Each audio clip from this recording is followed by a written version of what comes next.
Welcome back to the Crystalina Perspective. If you're interested in watching today's video, we're going to be talking all about the financial aid process. If you're interested in hearing what I have to say, stay tuned.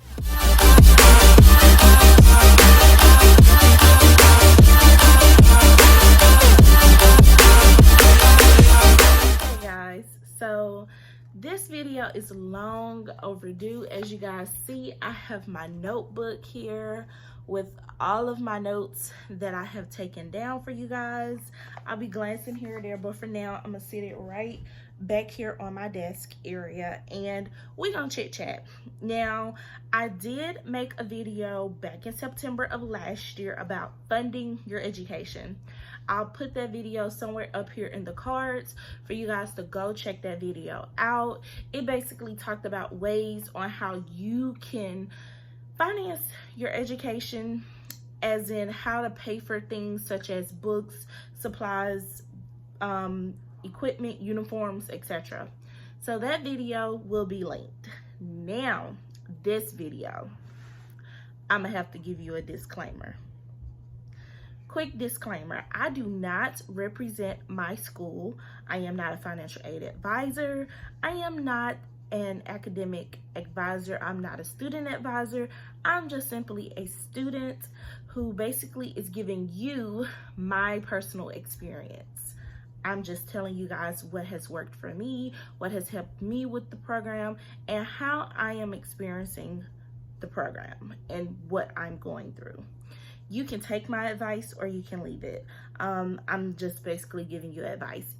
You should always consult your particular school or the program. In this instance, the University of Arkansas, Fayetteville. You should always consult the program and talk to them directly regarding any questions that you may have, especially financial questions. Now that we've gotten that out the way, let's get into this video. Okay guys, so as I told you guys in my previous video, paying for school is one of those things that is just, oh my gosh, mind-blowing. Okay, it is one of those things that you can't wrap your mind around. You want to go to school, it may be something you need to do. You may need to grow. You may need to elevate. You may need to get to that next point. But that financial burden is there. Well, thanks to you guys and all your questions, I'm going to give you guys different ways on how you can pay.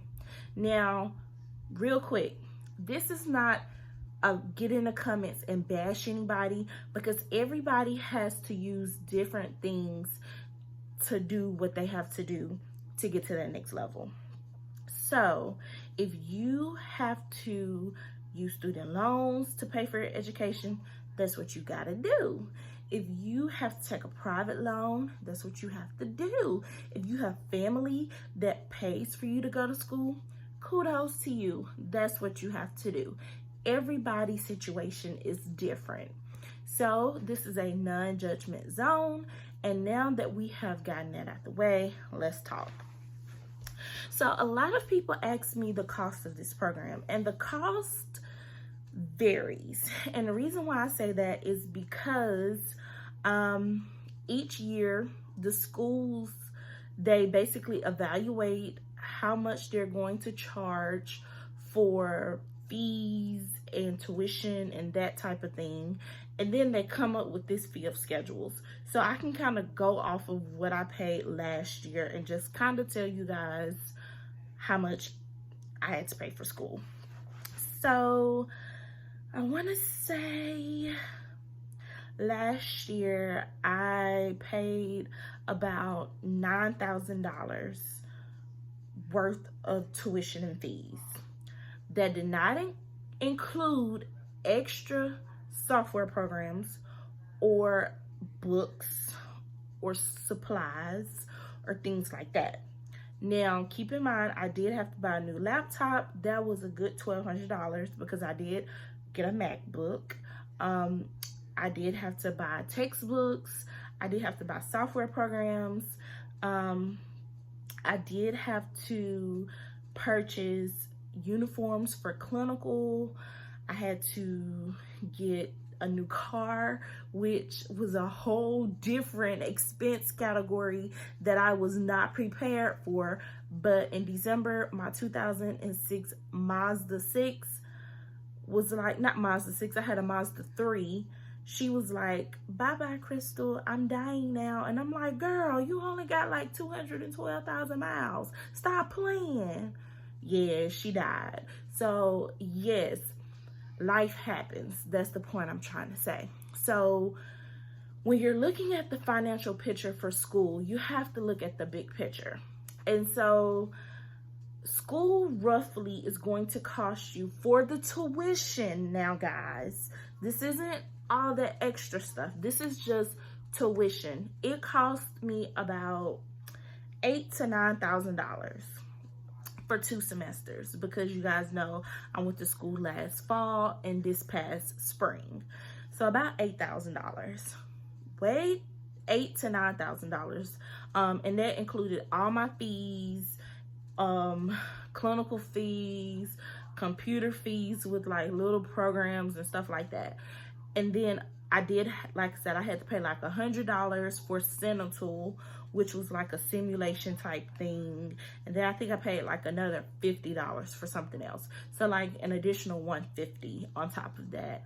And then of course my textbooks. And guys, like I told you guys, I rent my textbooks. So I rented them bad boys, and me and Amazon had a here relationship. So in all, I came out, I'm gonna guesstimate about $9,500. So about $4,500 each semester. Not bad, if you ask me, per semester. Well, my math is off, guys. My math is off. That is not, you know what? Pause, calculator.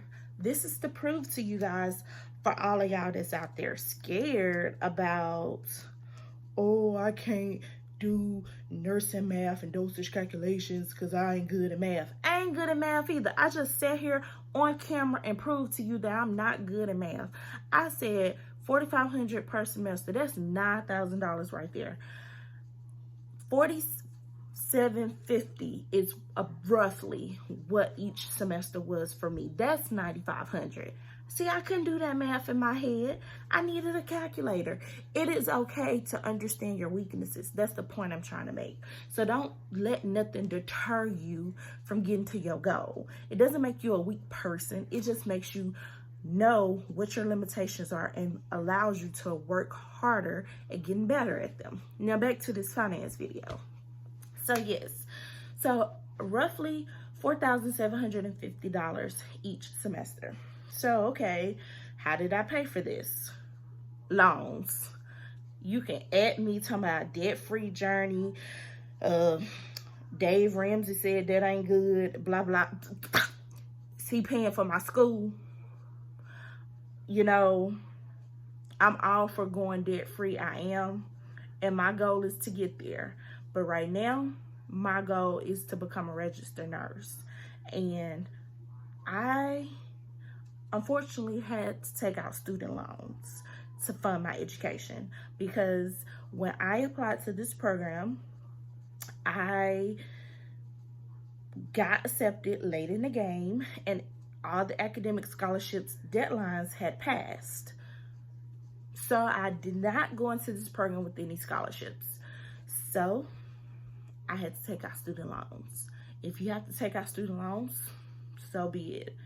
That is a way to fund your education if you have that option still available. And what I mean by that is that some people use their loans responsibly. They went to undergrad and they used their loans the way they needed to supplement, in addition to whatever scholarships, grants, and other stuff that they got. They got a bachelor's degree and they probably didn't find a job with their bachelor's. So then they may have worked in the field, or maybe they went and got a master's degree. Well, anytime you get a bachelor's degree, Uncle Sam and the government says you're not eligible for grants and you're no longer eligible for the subsidized loans. So they stopped giving you that fixed rate, which technically is not a fixed rate. It's not a rate at all when you get subsidized loans. Like they don't start adding interest to your loans until after you graduate. Whereas when you have an unsubsidized loan, you're automatically getting interest rate. It's being added the entire time you have the loan. So whenever you get a bachelor's degree, it's like 20 times harder to get money, because at this point, everybody is like, well, you got a bachelor's degree, what you doing? And it's like, I know what I'm doing.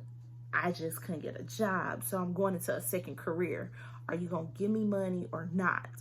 So loans get really tricky. So if you didn't take out all your student loans, kudos to you. But if you did,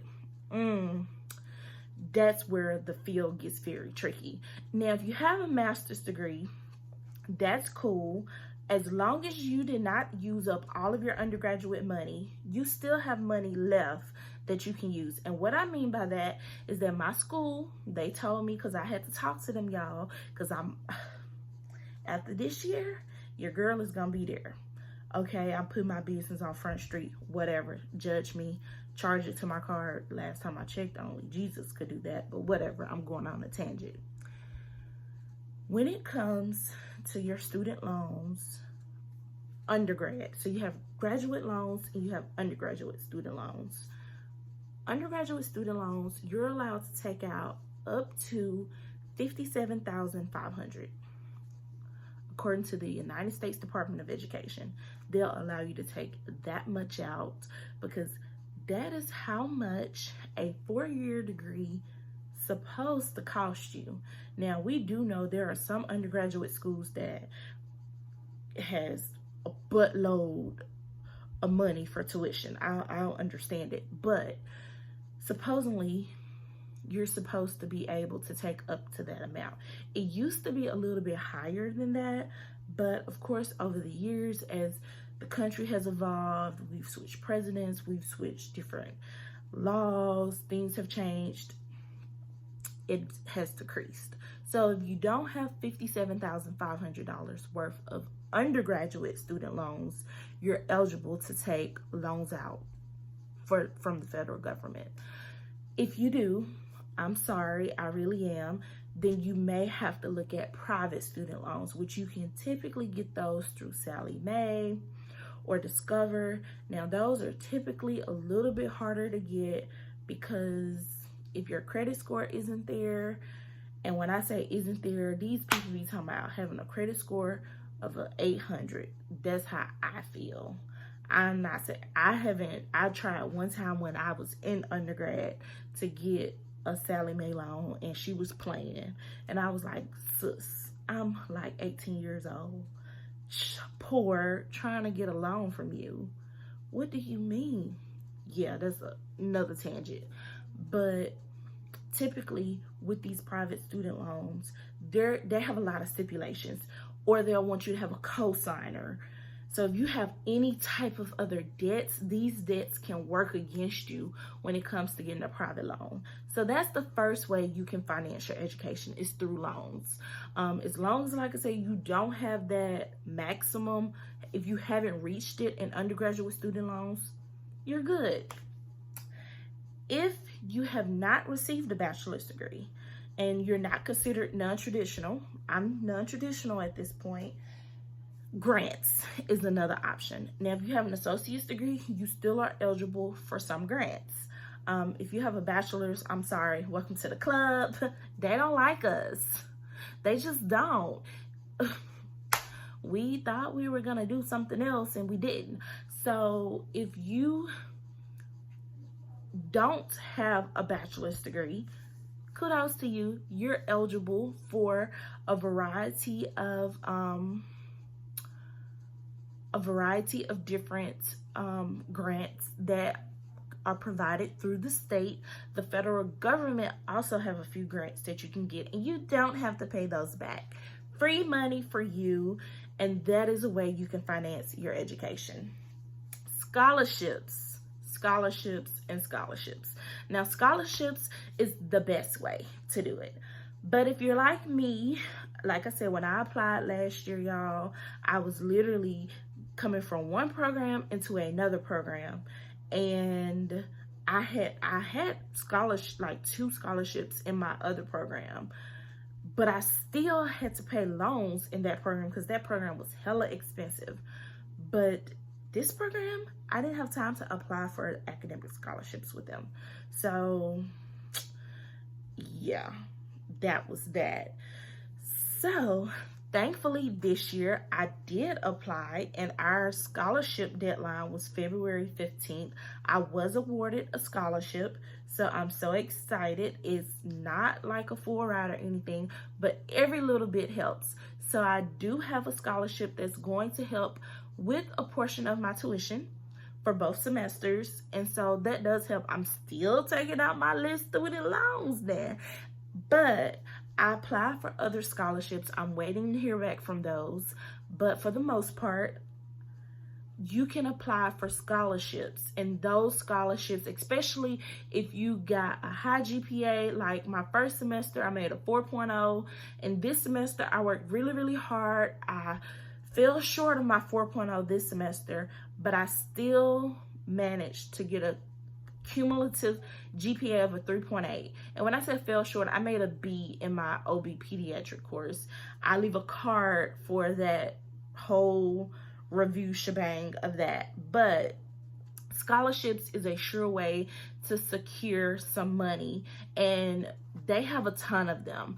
HRSA, they have one where if you're willing to go work in a rural area in your state, they'll pay for everything and give you a monthly stipend.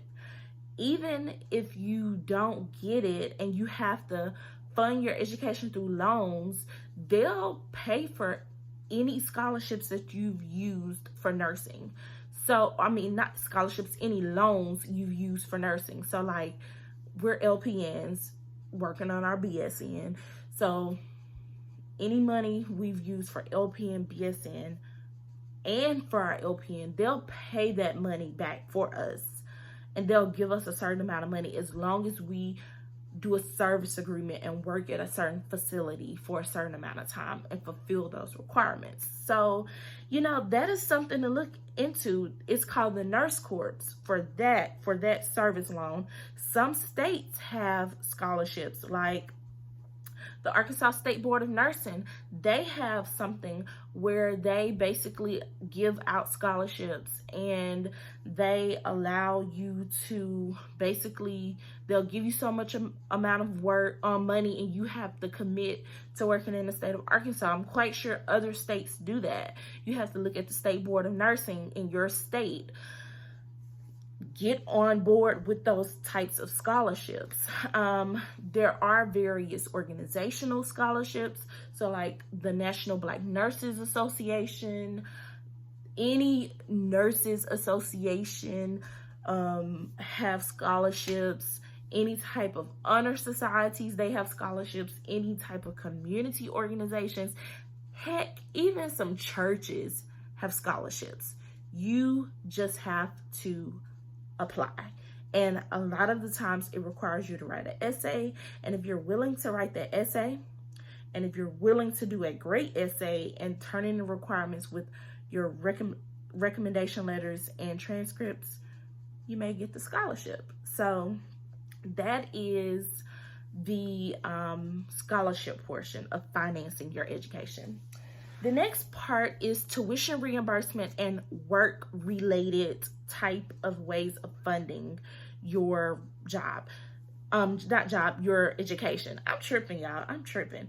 So, as I talked in my previous video last Friday, as I told you guys, the VA does have where if you work with them for a year, they will pay for you to go to school the next year, and Basically, you don't have to work while going to school.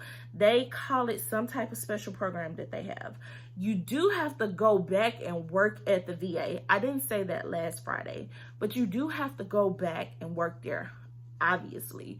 But the point is, they do allow you to work there a year, and they pay for your education, and they pay your salary while you're in school. It's a pretty good gig. But as I already said Friday, and if you didn't watch the video, I'm gonna leave it up here somewhere. Don't just be working if you're not passionate about working for the veterans. Other things you can do is tuition reimbursement. Now, there are several different job options that have like tuition reimbursement. I'm like dropping gems tonight again, y'all. Tuition reimbursement. So sometimes you have to work 3 months or 6 months. Just kind of depends. Some jobs even have where you have to work like 12 months. But the point is, you work for them. And some jobs they have where they'll pay after you complete the semester. Some jobs are pay up front. You just have to read your job's policy on education. It'll be in there somewhere. Some jobs give you incentives for going back to school. Some jobs may promote you for going back to school. It just depends. The sky's the limit with these jobs in the education programs. Now, my job don't do that. I just be getting a bad end of the freaking sticks. But you know what? God provides. That's it. Point blank, period. But look into those things. Those things do exist. So that is another way to pay for your education. And then the last option, obviously, of paying for your education is that if none of those other ways are going to work for you, you can always do a payment plan. Now, while this is not the most ideal situation, some people have to do this because they don't have any of those other options. And it's nothing wrong with that. You just have to do what you have to do. So with that payment plan option, and I've had to do it. I had to do it this semester because my loan only covered so much, and then they came back and had to charge me for some other fees that weren't covered. So basically, you have to put down a certain percentage. I'm sorry, y'all, I cannot remember, but you have to put down a certain percentage of the amount of your bill. I think it's 10%, but it may be anywhere from 10 to 25%. I'm gonna say that from 10 to 25%. You put that down, kind of like a layaway program, and then you pay your bill monthly. And basically, I paid mine by the 5th of each month, and you pay your bill monthly, and it takes it out of your bank account until it's paid off. And, you know, if you save your money, that's a good way to do it. Or you basically just say, okay, I have to work X amount of extra shifts to pay my school bill. And that's another way to get it done. Either way it go, you can get school paid for. It is no excuse on why you cannot go back to school. It is no excuse on why you cannot reach your goals. It is not an excuse. There is not an excuse. Okay, we got this, y'all. We got to get to that level. We got to reach those goals we want to reach. I'm just saying, please continue to stay safe. COVID is still out there. Please continue to wash your hands, cover your mouth and nose with a mask. If you're interested in the program, please be patient with them because Arkansas right now is like one of the top 5 states. Like this past week, each day our cases have been skyrocketing. One day our cases was 261 cases in one day. The virus is still out there. So I say all that to say, if you are reaching out to the school, please be patient with them because they currently aren't there right now. So just be patient with them. And please be patient with me too as I get to answering you guys' questions. So I hope and pray that these videos are helpful for y'all. I'm done rambling. Please like, comment, and subscribe. Leave questions down below, or you can always email me at thecrystalinaperspective@gmail.com. And until next time, guys, bye.